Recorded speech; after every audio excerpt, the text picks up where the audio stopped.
1971లో America పాకిస్తాన్కు strategic పార్ట్నర్గా ఆయుధాలిచ్చింది. కానీ Russia చమురు కొనొద్దంటూ ఇండియాపై ఒత్తిడి పెంచుతోంది. ఓవైపు టారిఫ్లను పెంచేస్తూ మరోవైపు పాకిస్తాన్ మీద ప్రేమ ఒలకబోస్తోంది. గతంలో మీరేం చేశారో మాకు తెలుసు, ఇప్పుడు మీరేం చేస్తున్నారో కూడా గమనిస్తున్నాం.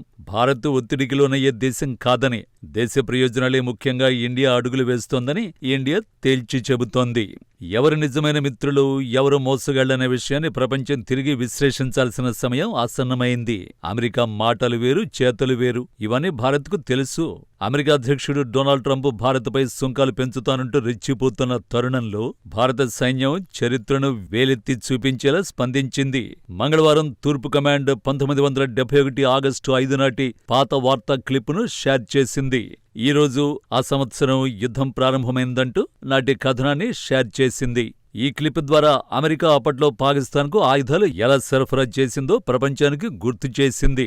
1971లో సోవియట్ యూనియన్, ఫ్రాన్స్ పాకిస్తాన్కు ఆయుధాలిచ్చేందుకు తిరస్కరించినా అమెరికా, చైనా మాత్రం తక్కువ ధరలకు ఆయుధాలు విక్రయించే అన్నది సారాంశం. అదే ఆయుధాలతో పాకిస్తాన్ భారత్తో యుద్ధం చేసింది. ఇప్పుడు కూడా అమెరికా పాకిస్తాన్పై సుంకాలను తగ్గించి భారత్పై పెంచుతానంటూ బెదిరింపులకు దిగుతోంది. ఇది వ్యాపార రాజకీయాల పేరుతో జరుగుతున్న ద్వంద్వ నాటకమని ప్రపంచానికి అర్థమయ్యేలా ఇండియా చేస్తోంది. చమురు కొనుగోలుపై భారత్ను ఒత్తిడికి గురిచేస్తున్న అమెరికాకు భారత సైన్యం కౌంటర్ ఇచ్చింది. మీ బుద్ధి అప్పుడు ఎలా ఉందో ఇప్పుడు అలాగే ఉందని విమర్శలు గుప్పించింది. ఇది కేవలం సోషల్ మీడియా పోస్టు కాదని వ్యూహాత్మక హెచ్చరిక అన్న సందేశాన్ని పంపించింది.